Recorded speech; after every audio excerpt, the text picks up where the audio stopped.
ಶ್ರೀ ಗುರುಭ್ಯೋ ನಮಃ ಪರಮಗುರುಭ್ಯೋ ನಮಃ. ಶ್ರೀಮದಾನಂದತೀರ್ಥಭಗವತ್ಪಾದಾಚಾರ್ಯ ಗುರುಭ್ಯೋ ನಮಃ.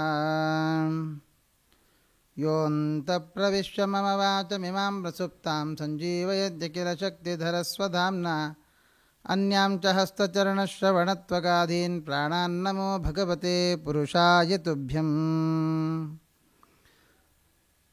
ಕೌಶೇಯಪೀತವಸನಾಮರವಿಂದನೇತ್ರಾಂ ಪದ್ಮದ್ವಯಾದ್ವಯಪರೋಜತಪದ್ಮಹಸ್ತಾಂ ಉದ್ಧತ್ಯ ತಾರ್ಕಸದೃಶೀಂ ಪರಮಾಂಕಸಂಸ್ಥಾಂ ಧ್ಯಾಯೇದ್ವಿದೀಶನತಪಾದಯುಗಾಂ ಜನಿತ್ರೀಂ. ಮನೋಜವಂ ಮಾರುತತುಲ್ಯವೇಗಂ ಜಿತೇಂದ್ರಿಯಂ ಬುದ್ಧಿಮತಾಂ ವರಿಷ್ಠಂ ವಾತಾತ್ಮಜಂ ವಾನರಯೂಥಮುಖ್ಯಂ ಶ್ರೀರಾಮದೂತಂ ಶಿರಸಾ ನಮಾಮಿ. ಅರ್ತಿಕಲ್ಪಿತಕಲ್ಪೋऽಯಂ ಪ್ರತ್ಯರ್ತಿಗಜಕೇಸರಿ ವ್ಯಾಸತೀರ್ಥಗುರುರ್ಭೂಯಾದಸ್ಮದಿಷ್ಟಾರ್ಥಸಿದ್ಧಯೇ. ತಪಸ್ವಾಧ್ಯಾಯ ಶುಶ್ರೂಷಾ ಕೃಷ್ಣಪೂಜಾರತಂ ಮುನಿಂ ವಿಶ್ವೇಶಮಿಷ್ಟದಂ ವಂದೇ ಪರಿವ್ರಾಟ್ ಚಕ್ರವರ್ತಿನಂ. ನಮ್ಮೆಲ್ಲರ ಸೌಭಾಗ್ಯ ಆಷಾಢ ಮಾಸ ಕಳೆದ ಮೇಲೆ ಎಲ್ಲರಿಗೂ ಬಹಳ ಉತ್ಸಾಹ ಇರುತ್ತೆ. ಹಬ್ಬಗಳ ಮಾಸ ಅಂತ ಕರೆಸಿಕೊಂಡಿರತಕ್ಕಂತಹ ಶ್ರಾವಣ ಬರ್ತಾ ಇದೆ ಅಂತ ಆದರೆ ಭಾರಿ ಸಂತೋಷ. ಅದರಲ್ಲಿಯೂ ಈ ಶ್ರಾವಣ ಮಾಸದಲ್ಲಿ ಬರತಕ್ಕಂತಹ ಹಬ್ಬಗಳು ಒಂದು ಕಡೆ ಆದರೆ ಗುರುಗಳ ಆರಾಧನೆಗಳು ಕೂಡ ಒಂದು ಕಡೆಯಿಂದ ಬರ್ತಾ ಹೋಗುತ್ತೆ. ಅದರಲ್ಲಿ ಬಹಳ ಅಚ್ಚುಮೆಚ್ಚಿನ ಎಲ್ಲರಿಗೂ ಕಾಮಧೇನು ಅಂತ ಕರೆಸಿಕೊಂಡ ರಾಯರ ಆರಾಧನೆಯೂ ಇದೇ ಮಾಸದಲ್ಲಿ ಬರುತ್ತೆ. ಅದೇ ತರಹದಲ್ಲಿ ವ್ಯಾಸರಾಜರ ಪೀಠದಲ್ಲಿ ಬಂದಿರತಕ್ಕಂತಹ ಅನೇಕ ಯತಿಗಳ ಆರಾಧನೆಗಳು ಕೂಡ ನಮಗೆ ಈ ಶ್ರಾವಣ ಮಾಸದಲ್ಲಿ ಬರ್ತಾ ಹೋಗುತ್ತೆ. ಈ ಗುರು ಪರಂಪರೆಗಳ ಬಗ್ಗೆ ಮಾತನಾಡ್ತಾ ಬರ್ತಾ ಇದ್ದೇವೆ. ಪ್ರಸಕ್ತ ಲಕ್ಷ್ಮೀನಾಥ ತೀರ್ಥರು ಸೋಸಲೆ ವ್ಯಾಸರಾಜ ಮಠದಲ್ಲಿ 19ನೇ ಪೀಠಾಧಿಪತಿಗಳಾಗಿ ಸ್ವಯಂ ವ್ಯಕ್ತ ಕ್ಷೇತ್ರವಾಗಿರುವಂತಹ ಶ್ರೀರಂಗಮಲ್ಲಿ ವೃಂದಾವನಸ್ಥರಾಗಿರತಕ್ಕಂತಹ ಶ್ರಾವಣ ಶುದ್ಧ ತ್ರಯೋದಶಿಯ ದಿವಸ ಅವರ ಆರಾಧನೆ ಬರಲಿಕ್ಕಿದೆ.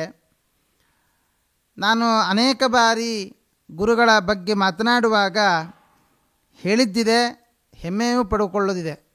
ಯಾಕೆ ಅಂದರೆ ಗುರುಗಳ ಬಗ್ಗೆ ಅವರ ಶಿಷ್ಯರಾಗಿ ನಾವು ಮಾತನಾಡಲಿಕ್ಕೊಂದು 2 ವಿಷಯ ಅಥವಾ 2 ವಿಷಯಗಳನ್ನು ನಾವು ಪ್ರಸ್ತಾವಿಸ್ತೇವೆ ಅಂತ ಆದರೆ ಅವರ ಅನುಗ್ರಹ ನಮ್ಮ ಮೇಲೆ ಖಂಡಿತ ಇದ್ದೇ ಇರುತ್ತೆ. ನಾನು ಹೇಳಿದ 2 ವಿಷಯಗಳನ್ನು ನೀವೆಲ್ಲ ಕೇಳ್ತೀರಿ, ಅವರ ಬಗ್ಗೆ ಒಂದಿಷ್ಟು ಚಿಂತನೆ ನಿಮ್ಮ ಮನಸ್ಸಿನಲ್ಲಿ ಮೂಡುತ್ತೆ ಅಂತ ಆದರೆ ಈ ವಾಹಿನಿಗೂ ಕೂಡ, ಜ್ಞಾನವಾಹಿನಿಗೂ ಕೂಡ ಗುರುಗಳ ಅನುಗ್ರಹ ಇದೆ, ಜೊತೆಗೆ ನಿಮಗೂ ಕೂಡ ಗುರುಗಳ ಅನುಗ್ರಹ ಇದೆ ಅನ್ನೋದರಲ್ಲಿ ಯಾವ ಸಂದೇಹವೂ ಇಲ್ಲ. ಹಾಗಾಗಿ ಇವತ್ತಿನ ದಿವಸ ನಾವೆಲ್ಲ ಶ್ರಾವಣ ಶುದ್ಧ ತ್ರಯೋದಶಿಯ ದಿವಸ ಏನು ಲಕ್ಷ್ಮೀನಾಥ ತೀರ್ಥರ ಆರಾಧನೆ ಬರಲಿಕ್ಕಿದೆ, ಆ ಗುರುಗಳ ಬಗ್ಗೆ ನಾವೊಂದಿಷ್ಟು ವಿಷಯಗಳನ್ನು ಚಿಂತನೆ ಮಾಡೋಣ. ನಾಥ ಮಾನೇಷ್ಟಮಂದಾರ ಶ್ರೀನಾಥ ಸ್ಮರಣಾದರ ಲಕ್ಷ್ಮೀನಾಥಾಖ್ಯ ಗುರುರಾಟ್ ಈಪ್ಸಿತಾರ್ಥಪ್ರದೋಸ್ತು ನಃ. ಚರಮಶ್ಲೋಕ.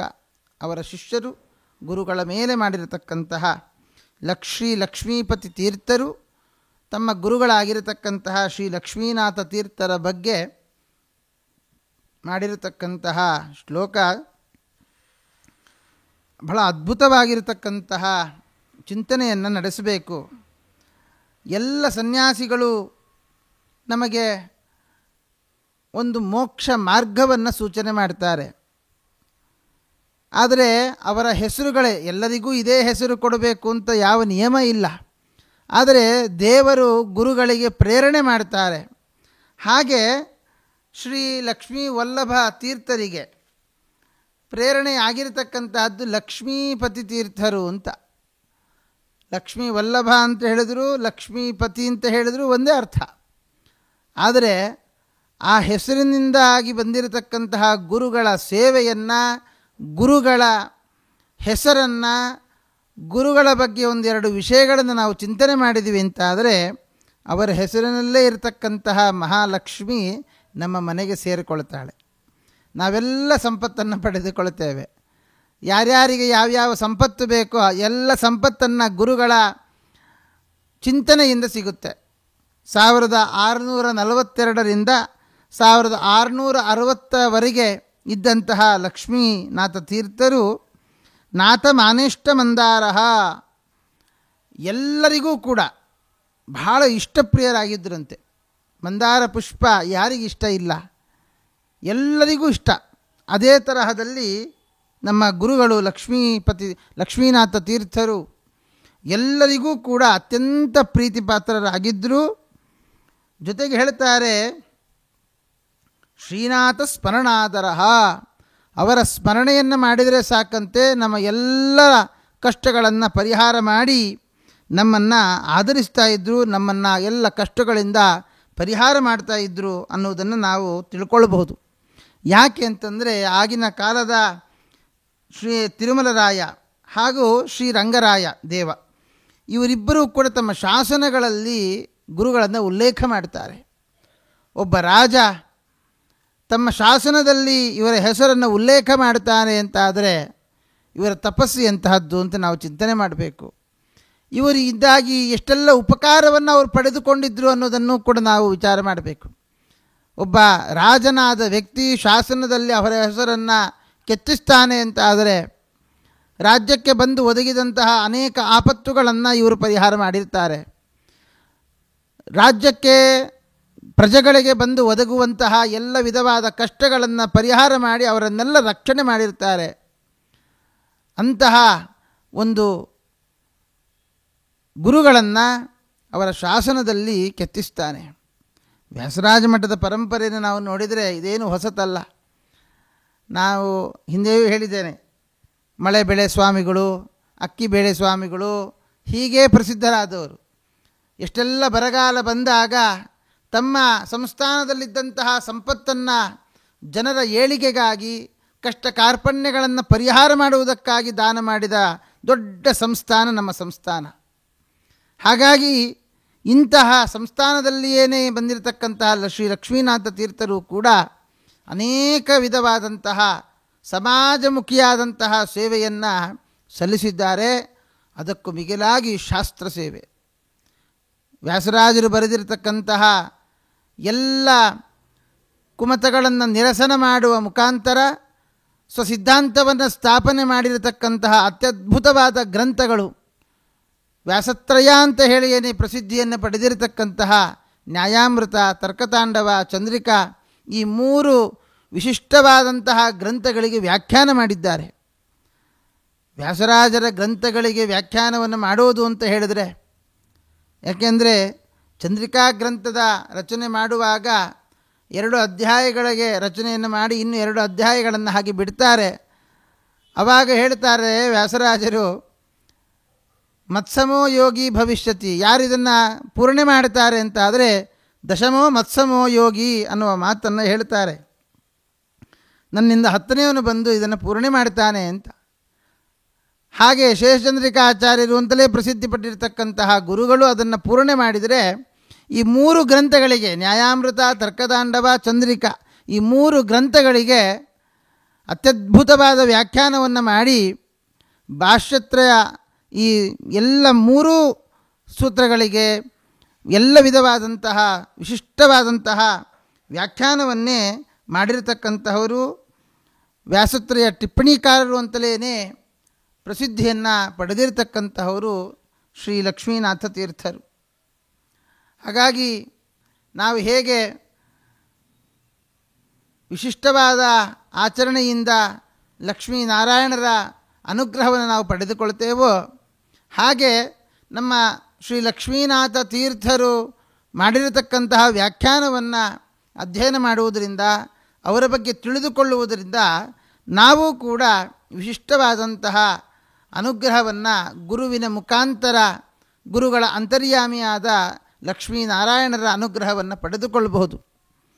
ಮತ್ತು ಈ ಲಕ್ಷ್ಮೀನಾಥ ತೀರ್ಥರು ವ್ಯಾಖ್ಯಾನವನ್ನು ಮಾಡಿದರೆ ನಮ್ಮ ದುರಾದೃಷ್ಟ ಏನು ಅಂತ ಹೇಳಿದರೆ 2 ಗ್ರಂಥಗಳ ವ್ಯಾಖ್ಯಾನವನ್ನು ಕಳೆದುಕೊಂಡು ಬಿಟ್ಟಿದ್ದೇವೆ. ಇವಾಗ ಸದ್ಯಕ್ಕೆ ನ್ಯಾಯಾಮೃತಕ್ಕೆ ಮಾತ್ರ ಅವರ ವ್ಯಾಖ್ಯಾನ ನಮಗೆ ಉಪಲಬ್ಧಿ ಇದೆ. ನಾವು ಅದನ್ನೂ ಕೂಡ ತಾತ್ಸಾರ ಮಾಡಿಬಿಟ್ಟಿವು ಅಂತ ಆದರೆ ಮುಂದಿನ ಪೀಳಿಗೆಗೆ ಒಂದಿಷ್ಟು ಸಿಕ್ಕೀತು, ಸಿಗದೆ ಹೋದೀತು. ಆದರೆ ನಾವು ಅದನ್ನು ಕಟಿಬದ್ಧರಾಗಿ ನಮ್ಮ ಮಕ್ಕಳನ್ನೇ ನಾವು ಅದರ ಅಧ್ಯಯನಕ್ಕೆ ಮೀಸಲಾತಿ ಇಡುವಂತಹದ್ದು. ಇವತ್ತಿನ ದಿವಸ ಬೇರೆ ಬೇರೆ ಅಧ್ಯಯನಗಳಿಗೆ ಮೇಲಿರ್ತಕ್ಕಂತಹ ಒಲವು ಶಾಸ್ತ್ರಾಧ್ಯಯನದ ಮೇಲೆ ಇಲ್ಲ.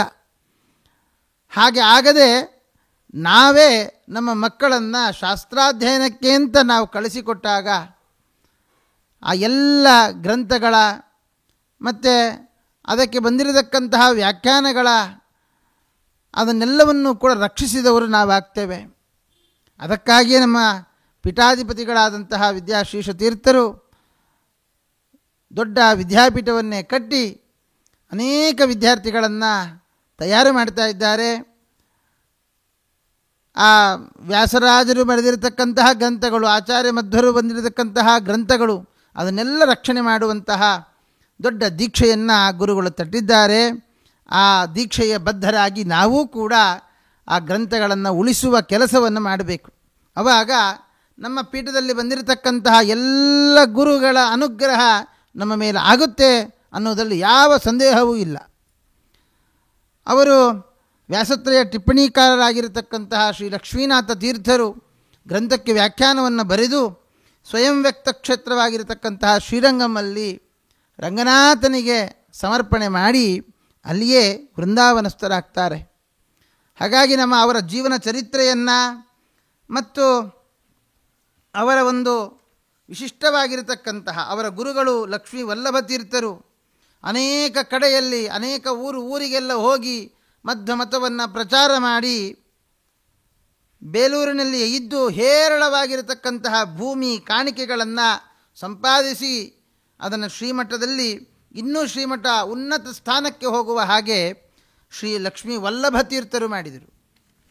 ಲಕ್ಷ್ಮೀನಾಥ ತೀರ್ಥರು ಅವರೂ ಕೂಡ ಎಲ್ಲಿಲ್ಲದ ಸಂಪತ್ತು ಬರುವ ರೀತಿಯಲ್ಲಿ ಆ ಸಂಪತ್ತು ಯಾವ ರೀತಿಯಲ್ಲಿತ್ತು ಅಂತ ಹೇಳಿದ್ರೆ ಹೇಳ್ತಾರೆ. ನಮಗೆ ಇವತ್ತಿಗೂ ನಾವು ಅದನ್ನು ಮೊನ್ನೆ ಗುರುಗಳು ಹೇಳ್ತಾ ಇದ್ದರು, ಬೇಲೂರಿನಲ್ಲಿ 1000 ಎಕರೆ ಇತ್ತು, ಇವತ್ತು ಒಂದಿಷ್ಟು ಎಕರೆ ಮತ್ತೆ ಮಠಕ್ಕೆ ಬರ್ತಾ ಇದೆ ಅಂತ ಗುರುಗಳು ಹೇಳಿದ್ದನ್ನು ನಾವು ಕೇಳಿದ್ದೇವೆ. ಅಂದರೆ ಆಗಿನ ಕಾಲದಲ್ಲಿ ಗುರುಗಳಿಗೆ, ಆ ಗುರುಗಳ ತಪಸ್ಸಿಗೆ, ಗುರುಗಳ ಮಾತಿಗೆ ಏನು ಕೊಡಬೇಕು? ಆಗಿನ ಸಂಪತ್ತು ಅನ್ನೋದಕ್ಕಿಂತ ಭೂಮಿ, ಬೇಕಾದಷ್ಟು ಭೂಮಿ. ವ್ಯಾಸರಾಜರ ಕಾಲದಲ್ಲಿ 4 ದಿಕ್ಕಿನಲ್ಲಿ ಯೂನಿವರ್ಸಿಟಿಗಳನ್ನು ಮಾಡಿದ್ರು ಅಂತ ಹೇಳ್ತಾರೆ. ಹಾಗೆ ನಮ್ಮ ಲಕ್ಷ್ಮೀನಾಥ ತೀರ್ಥರು ಕೂಡ ಅವರ ಗುರುಗಳು ಕೊಟ್ಟಿರತಕ್ಕಂತಹ ಸಂಪತ್ತನ್ನು, ಜ್ಞಾನ ಸಂಪತ್ತಾಗಬಹುದು, ವಿದ್ಯಾ ಸಂಪತ್ತಾಗಬಹುದು, ಮಠದ ಸಂಪತ್ತಾಗಬಹುದು, ಶ್ರೀ ಸಂಪತ್ತಾಗಬಹುದು, ಎಲ್ಲ ಸಂಪತ್ತನ್ನು ಅಭಿವೃದ್ಧಿಪಡಿಸುವ ಮುಖಾಂತರ ಅದನ್ನು ತಮ್ಮ ಶಿಷ್ಯರಾಗಿರತಕ್ಕಂತಹ ಲಕ್ಷ್ಮೀಪತಿ ತೀರ್ಥರಿಗೆ ಅದನ್ನು ಕೊಡ್ತಾರೆ. ಲಕ್ಷ್ಮೀಪತಿ ತೀರ್ಥರು ಕೂಡ ಎಲ್ಲ ಕಡೆ ಸಂಚಾರ ಮಾಡಿ ತಮ್ಮ ಗುರುಗಳ ಹತ್ತಿರವೇ ವೃಂದಾವನಸ್ಥರಾಗ್ತಾರೆ ಅವರು. ಹಾಗಾಗಿ ಗುರುಗಳನ್ನು ನಾವು ಅಷ್ಟರ ಮಟ್ಟಿಗೆ ಪ್ರೀತಿಸ್ತಾರೆ, ಅವರ ಶಿಷ್ಯರು, ಅವರ ಗುರುಗಳು ಇವರನ್ನು ಅಷ್ಟರ ಮಟ್ಟಿಗೆ ಪ್ರೀತಿಸ್ತಾರೆ ಅಂತ ಆದರೆ ಇವರ ವೈಶಿಷ್ಟ್ಯ ಎಂಥದ್ದು ಅಂತ ನಾವು ಕಾಣಬಹುದು. ಹಾಗಾಗಿ ಲಕ್ಷ್ಮೀನಾಥಾಖ್ಯ ಗುರುರಾಟ್ ಈಪ್ಸಿತಾರ್ಥ ಪ್ರದೋಸ್ತುನಃ ಅಂತ ಹೇಳ್ತಾರೆ. ಈಪ್ಸಿತಾರ್ಥ ಪ್ರದೋಸ್ತುನಃ, ನಮ್ಮ ಮನಸ್ಸಿನ ಅಭೀಷ್ಟಗಳೇನಿದೆ, ನಮ್ಮ ಆಕಾಂಕ್ಷೆಗಳೇನಿದೆ, ಆ ಎಲ್ಲ ಆಕಾಂಕ್ಷೆಗಳು ನೆರವೇರುವ ರೀತಿಯಲ್ಲಿ ನಮ್ಮ ಗುರುಗಳು ಮಾಡ್ತಾರಂತೆ. ಹಾಗಾಗಿ ಪ್ರತಿ ದಿವಸ ಎಲ್ಲ ಗುರುಗಳನ್ನು ನೆನೆಸಬೇಕು. ಆದರೆ ಪ್ರತಿ ದಿವಸ ಅವರು ಅಂತರ್ಮುಖಿಗಳಾಗಿದ್ದರೆ ಆರಾಧನೆಯ ದಿವಸ ಬಹಿರ್ಮುಖರಾಗಿದ್ದುಕೊಂಡು ನನ್ನನ್ನು ನೋಡಲಿಕ್ಕೆ ಬರುವವರನ್ನು ನಾನು ವಿಶೇಷವಾಗಿ ಅನುಗ್ರಹ ಮಾಡ್ತೇನೆ ಅಂತ ಬಹಿರ್ಮುಖರಾಗ್ತಾರಂತೆ. ಯಾರ್ಯಾರು ಬಂದಿದ್ದಾರೆ ನೋಡ್ತೇನೆ ಅಂತ. ಗುರುಗಳ ಕಾರುಣ್ಯ ಎಂಥದ್ದು ಅಂದರೆ ನಾವು ಅವರ ಹತ್ರ ಹೋಗಬೇಕಾಗಿಲ್ಲ, ಅವರೇ ನಮ್ಮ ಹತ್ರಕ್ಕೆ ಬಂದು ನಮ್ಮನ್ನು ರಕ್ಷಣೆ ಮಾಡ್ತಾರೆ, ನಮ್ಮನ್ನು ಅನುಗ್ರಹ ಮಾಡ್ತಾರೆ. ನಮ್ಮನ್ನು ನಾವು ದಾರಿ ತಪ್ಪಿ ನಡೀತಾ ಇದ್ದರೆ ಕೈ ಹಿಡಿದು ಒಳ್ಳೆಯ ದಾರಿಯಲ್ಲಿ ನಡೆಸ್ತಾರೆ.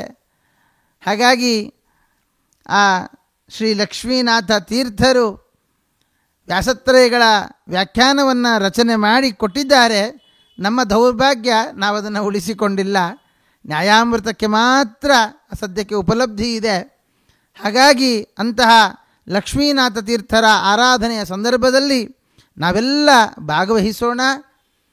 ಭಾಗವಹಿಸಿ ಅವರ ಅನುಗ್ರಹವನ್ನು ಪಡೆಯುತ್ತಾ ಅವರ ಜ್ಞಾನ ನಮ್ಮ ಮಕ್ಕಳಿಗೆ ಕಿಂಚಿತ್ತಾದರೂ ಬರುವ ರೀತಿಯಲ್ಲಿ ನಮಗೂ ನಮ್ಮ ಮಕ್ಕಳಿಗೂ ಆ ಒಂದು ಜ್ಞಾನದ ದಾಹ ಬರಬೇಕು. ಅದರಿಂದ ಇನ್ನೊಂದಿಷ್ಟು ಶಾಸ್ತ್ರದ ಬೆಳವಣಿಗೆಯಲ್ಲಿ ನಾವೆಲ್ಲ ಭಾಗಿಯಾಗಬೇಕು ಅಂತ ಹೇಳ್ತಾ, ಲಕ್ಷ್ಮೀನಾಥ ತೀರ್ಥರ ವಿಶೇಷವಾದ ಅನುಗ್ರಹ ನಮ್ಮೆಲ್ಲರ ಮೇಲೆ ಆಗಬೇಕು ಅಂತ ಪ್ರಾರ್ಥನೆಯನ್ನು ಮಾಡ್ತಾ ಶ್ರೀಕೃಷ್ಣಾರ್ಪಣಮಸ್ತು.